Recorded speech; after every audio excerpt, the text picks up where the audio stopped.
Muito bom dia. Maurício, obrigado outra vez do convite. Eu vou ficar aqui 15 minutos falando sobre uma das áreas em que eu transito, que é a medicina esportiva. E eu me permito, nesse instante, recordar de talvez um dos maiores escritores do mundo, Alvin Toffler, um sociólogo americano, tido lá nos Estados Unidos como o homem mais bem informado do mundo. E há pouco tempo ele escreveu um livro, que é o meu livro de cabeceira, chamado Choque do Futuro, em que ele mostra no livro aquilo que o nosso corpo sente para o bem e para o mal, geralmente para o mal, com essa avalanche muito grande de coisas como esse quarto ortonegócios. E a medicina está assim. Talvez o que eu usei ontem no hospital já seja obsoleto hoje de manhã. Eu me lembro que quando eu comecei nessa brincadeira, entre aspas, em 1971, eu já trabalhava em clube de futebol, eu tinha à minha disposição um aparelho de ondas curtas, fabricado em 1943 pela Siemens, e que quando ele encrencava, eu tinha que abrir a parte de trás dele, que ele era tudo com válvulas, aquelas válvulas antigas dos rádios, das cervejas, e aquilo era um transtorno muito grande. Ontem, para não ir tão longe, eu acabei comprando lá para o meu instituto 17 aparelhos que chegaram da Austrália com uma corrente que substitui todas as outras correntes de fisioterapia que eu tinha.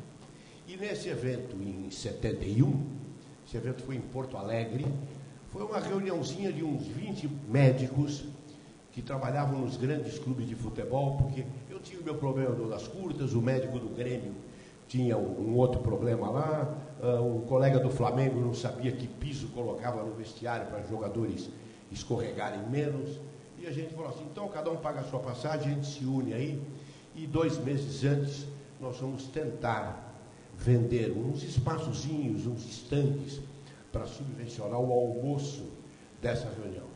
Não vendemos nem 1 metro quadrado, né? Passados exatos 40 anos, hospitalar, que eu estou vendo aqui, desse ano, não tinha 1 metro quadrado sobrando para expositores. Essa loucura, essa avalanche passa por isso que nós estamos fazendo aqui.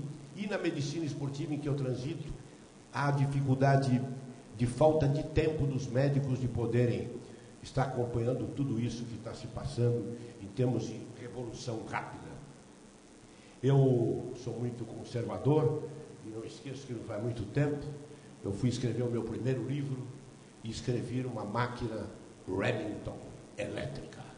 Já era avançado o negócio. Aí eu escrevi lá 75 capítulos,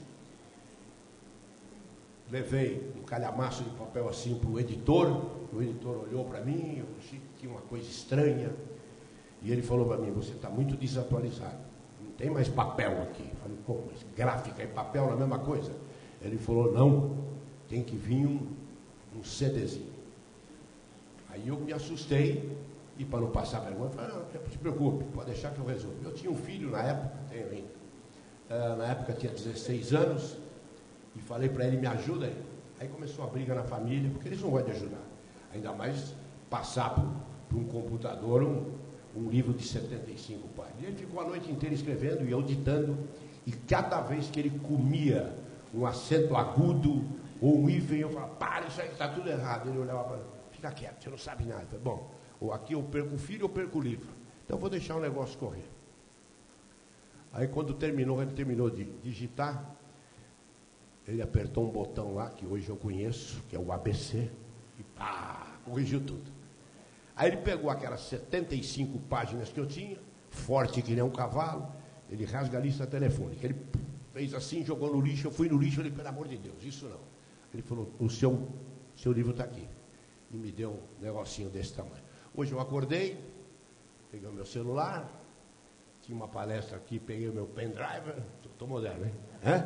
Mas já estou com um Vivo 3G aqui, qualquer coisa, e estou com o carro aí guiado por um GPS. Né? Evolui rápido. Alvin Toffler não me conhece. Muito bem.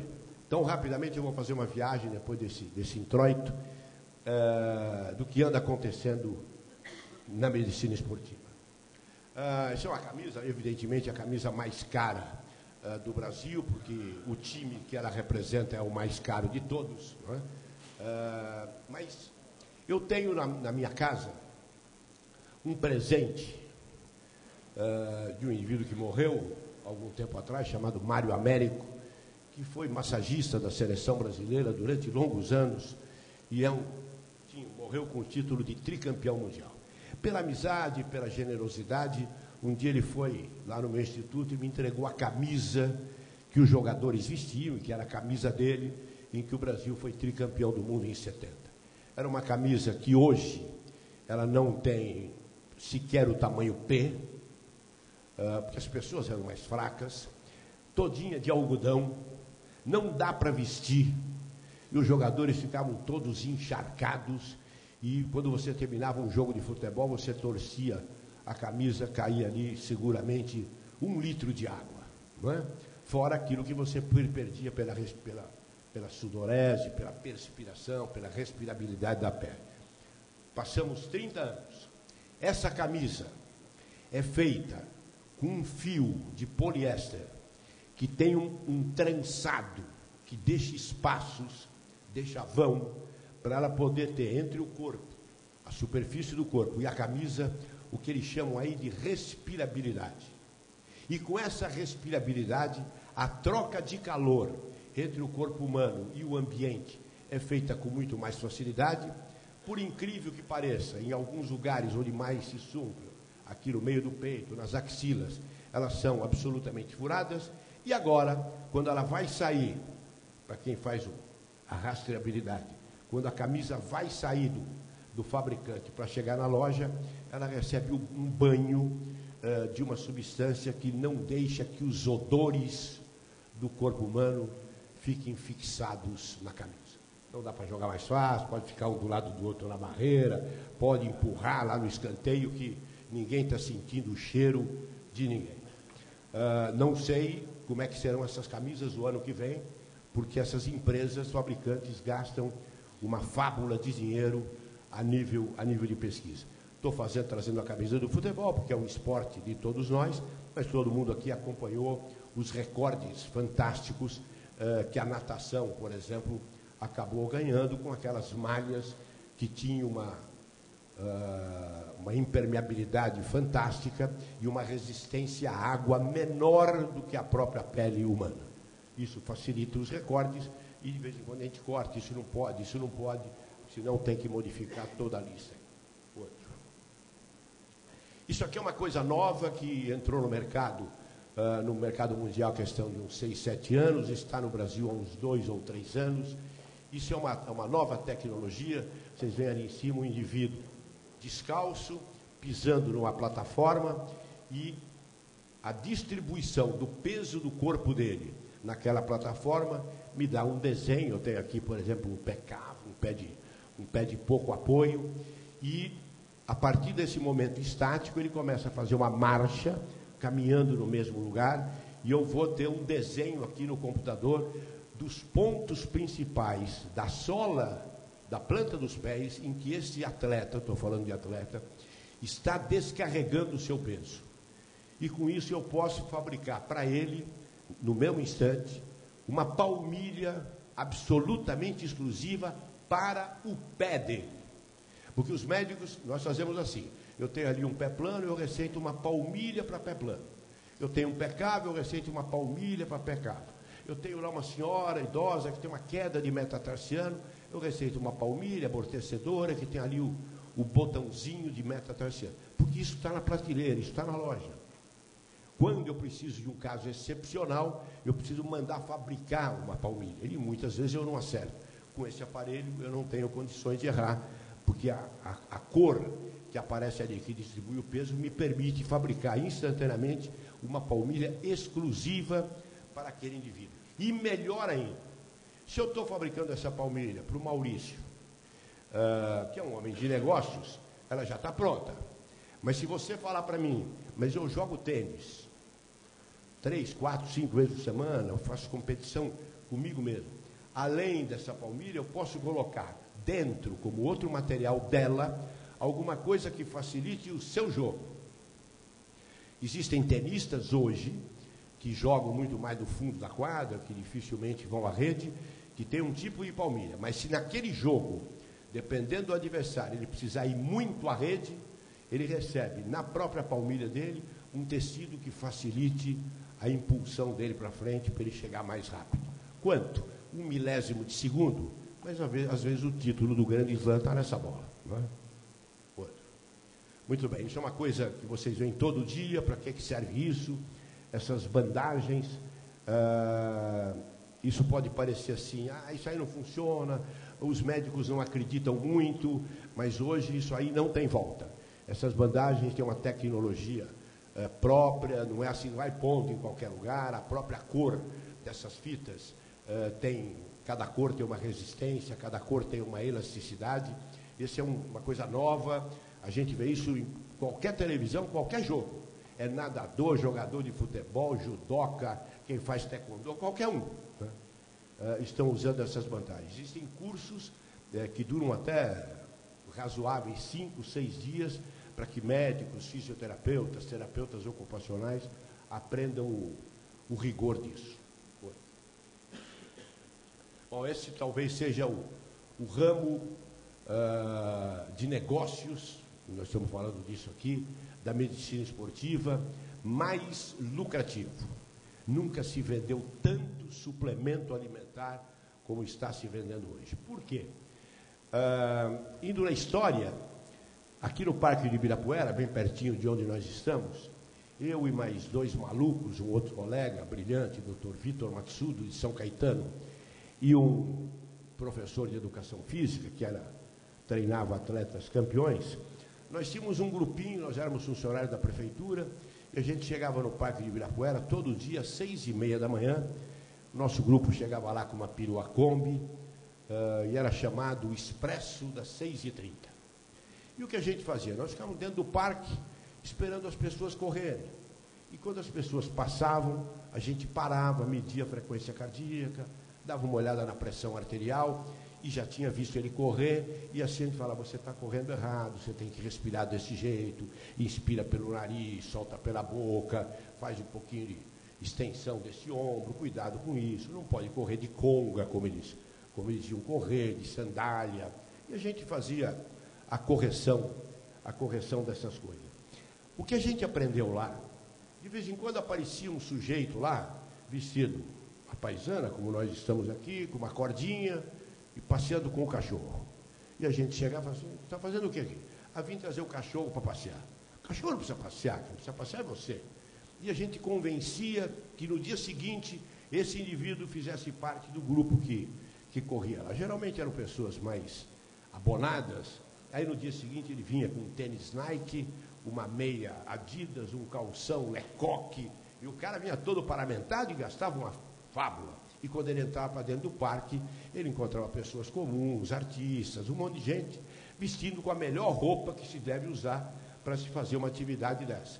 Um tênisinho meio velho, para não dar calo, não precisa de meia, aquele calção azul que a gente usa para lavar carro no domingo, e uma camisa de algodão desses candidatos a deputado, principalmente aqueles que perderam, que é para ficar expondo o cara cada vez mais, voto em fulano, esse aí perdeu. Mas essas pessoas acabam se tornando atletas, ou pelo menos grandes esportistas. E elas começam a buscar alguma coisa para que ela faça uma maratona, estou falando em tempos de amadores, não em 2 horas e 50 minutos, mas ela quer fazer em 2 horas e 49 minutos. Então, se você oferecer para ela um vidro desse, uma tenda de umbanda, um cara que benze, essas pessoas vão. Por causa de 1 minuto, no tempo da maratona, essas pessoas vão. E aí é onde mais se lucra hoje em dia dentro do campo de negócios na medicina esportiva. Bom, não existe shopping que não tenha isso, não existe zona comercial que não tenha loja dessas coisas, e cada uma promete uma coisa diferente. Por quê? Porque junto com a evolução disso, veio a nutrição esportiva, que era uma coisa que estava quietinha lá no lugar. A gente sempre brincava assim. Eu, por exemplo, do tempo que eu joguei eu trabalhei com futebol, se eu for colocar toda a salada de tomate e o filé com pouco óleo que eu comi na minha vida, isso aí vai daqui na China. Eu me lembro que a primeira vez que eu coloquei uma sobremesa para jogador de futebol, que era um pudim de leite condensado, eu briguei com o técnico, porque ele achou que era um absurdo um jogador comer leite condensado, pudim de leite condensado, no almoço antes do jogo. Né? Mas essas coisas já se passaram. Aí o nutricionista chega e fala assim, ó, tem um cara nos Estados Unidos que bateu o recorde mundial lá de 800 metros, e o médico dele dá zinco para ele. Aí sai todo mundo que nem uns loucos para ver o que o zinco faz no metabolismo humano. Ah, legal, ele fixa um pouco mais a proteína na fibra muscular. Então, pega o vidro e bota lá, with zinco, e sai todo mundo comprando esse troço. Nós tivemos há 10 anos atrás a era do cádmio, que tem até um nome bonito para atleta. Então, todos os suplementos iam lá, novo, com cádmio, e todo mundo saía comprando essas coisas. Infelizmente, junto com isso, surgiu o medicamento, a droga, que é causadora de doping, que arrebenta com as pessoas. Vocês devem ter acompanhado nos jornais de hoje que um campeão olímpico, um búlgaro, foi preso ontem aqui em Cumbica pela Polícia Federal, carregando 8 quilos de cocaína, campeão olímpico, né, de levantamento de peso. Imagina se um cara desse, uma fortaleza dessa, precisa de cocaína para fazer o quê? Se bem que todos os atletas que tomam os esteroides anabólicos, as testosteronas, os hormônios masculinos, chega um determinado tempo que fica com dificuldade de produção de espermatozoide, o pênis fica pequeno, o testículo atrofia, talvez nessa hora precise de uma cocaína, porque nada mais se pode fazer com um trambolho desse. Próximo. Eu faço umas brincadeiras assim, porque está na hora do almoço, né? Já estou nervoso com o jogo de domingo, também tem. Bom, não na medicina esportiva especificamente, há uns 30 anos os médicos brasileiros, eu tenho vários colegas aqui, usavam muito um aparelho chamado Cybex, que era um aparelho que você sentava, fazia ali um exercício com o quadríceps, com os isquiotibiais, e ele dava para o médico a força do lado direito e do lado esquerdo, a potência da musculatura, o equilíbrio delas, dava o torque, dava a primeira marcha, né? Mas de repente o médico recebeu no consultório um papel em que fala, olha, a força do seu quadríceps direito é de 50 cavalos, a força do quadríceps esquerdo é 36, aí o médico pegava isso e mandava para o fisioterapeuta, para dizer para ele que quando ele fosse trabalhar o quadríceps na mesa extensora, no leg press, que ele trabalhasse um pouco mais o quadríceps esquerdo do que o direito, para que aquele atleta tivesse um equilíbrio. Tudo isso estaticamente no papel. Esse aparelho, isso é uma novidade, isso aí tem muito pouco tempo, chegou no Brasil ainda esse ano. Isso é aquela dinamometria computadorizada que ainda se faz, só que no lugar de o atleta ficar sentado e levantando peso, quase que estaticamente, ele faz isso dinamicamente. Esse atleta é um jogador de futebol, ele está fazendo um teste de força, de torque, de potência e de resistência da musculatura dos membros inferiores. Isso é registrado num computador que está ali, e aí o preparador físico, e o fisiologista, e o fisioterapeuta podem equilibrar o treinamento dele para que ele não tenha desequilíbrio entre a musculatura de um membro inferior e outro, e aí ele está menos sujeito a essas coisas. Todo dia a gente vê, o cara está com uma distensão, outro tem um edema, outro não pode jogar, é tudo músculo. Agora, como chegou a época da fibrose, né? O Valdívia é o grande exemplo, 3, 4 fibroses em um ano. E daí? Fibrose tem desde Jesus Cristo, tem esse troço. Outro. Bom, eu sou do tempo ainda que não tinha esteira. A gente fazia o teste ergométrico em bicicleta, né? Era a única coisa que tinha, era aquela bendita bicicleta ergométrica que no fim a gente levava para casa, né? Ficava na sala, a mulher reclamava que aquilo quebrava com a decoração, aí você levava para o sítio, né? E o sítio cabe tudo, e do sítio ia para a casa do caseiro, o caseiro desmontava e fazia uma bicicleta para ele ir na venda. Hoje, nós estamos nessa fase. Essa aí é uma uma esteira de alta tecnologia, extremamente moderna, que me permite dosar a altura dela, se ele vai descer ou se ele vai subir, não deixa com que ele escorregue, portanto eu posso colocar um idoso, por exemplo, aí, que não há medo de queda, e todos os aparelhos que testam fisiologia humana, principalmente de coração, de pulsação, etc., são ligados diretamente no paciente, e isso me dá uma informação pelo computador extremamente rápida, e eu posso, com segurança, prescrever um treinamento individualizado de pessoa para pessoa. Aí eu tenho a evolução da fisioterapia, que eu não preciso falar mais nada. Eu nunca esqueço quando eu fui colocar a primeira bolsa de gelo num atleta, e isso foi em 1980, porque até então tudo no esporte era calor, machucou, água quente, bateu, água quente.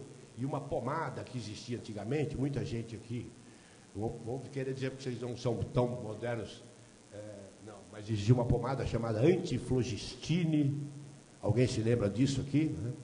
Em que era uma pasta, parecia aquele doce sírio, raleu. Né? A gente tinha que esquentar no banho-maria, aí pegava uma espátula, passava aquilo no atleta como se fosse uma manteiga, aí a gente pegava plástico, saquinho de supermercado, embrulhava, falava que era para segurar o calor, e é o que a gente tinha. E todo mundo se tratava, e todo mundo jogava bola, e estava tudo resolvido. Mas hoje, eu não posso fazer isso. Mas a primeira vez que eu fui fazer gelo para um atleta, eu trabalhava com um técnico extremamente conhecido, principalmente dos homens que aqui estão, chamado Oswaldo Brandão, e ele olhou para mim e falou assim: está querendo que eu te mande embora? Eu falei, por quê? Gelo? Gelo? Lógico. Ele falou, não se usa gelo, doutor. Onde é que o senhor estudou? Aí eu já não quis mais continuar o papo. Aí ele falou para mim, vem cá que eu vou te ensinar. Aí pegou uma garrafa de cerveja, encheu de água quente, tapou a garrafa lá e ficou rodando a garrafa de cerveja em cima do músculo do jogador. O cara se curou porque ele não tinha nada. Estava na hora dele reformar o contrato, ele queria fazer uma média, e eu tive que engolir aquilo, e o Brandão falava para mim, tá vendo, doutor? Nada de gelo, gelo da friagem. Gelo só é bom no chopp. Então tá bom, então ficamos na água quente. Hoje não passamos, estou falando da década de 80, passamos aí 30 anos, e eu tenho correntes exponenciais desse tipo, que me permitem fazer eletroestimulação, eletrodepressão, aumenta a força, né, que tem correntes aí que fazem isso, uma tal de corrente russa, e assim a gente vai. Acho que acabou, não? Bom, eu estou trazendo simplesmente aquilo que vocês veem todo dia, o atleta se machuca, a primeira coisa que se faz é espirrar um spray lá, e isso aí também está numa evolução muito grande, os atletas têm um pouco de medo disso. Esse aí, por exemplo, não estou nem fazendo publicidade nem nada, mas é um spray de ervas, uma erva que está aí na Serra do Mar, e hoje os médicos sabem disso. Quando você fala, é um spray de ervas, todo mundo compra. Isso aqui foi descoberto pelos índios, é uma pagelância, então vai todo mundo na farmácia. Quando é mais uma droga assim, é um pouco mais de resistência, mas esse é um grande campo, um ramo de negócios altamente desenvolvido. Isso aí vocês veem todo dia, isso aí é uma coisa que funciona.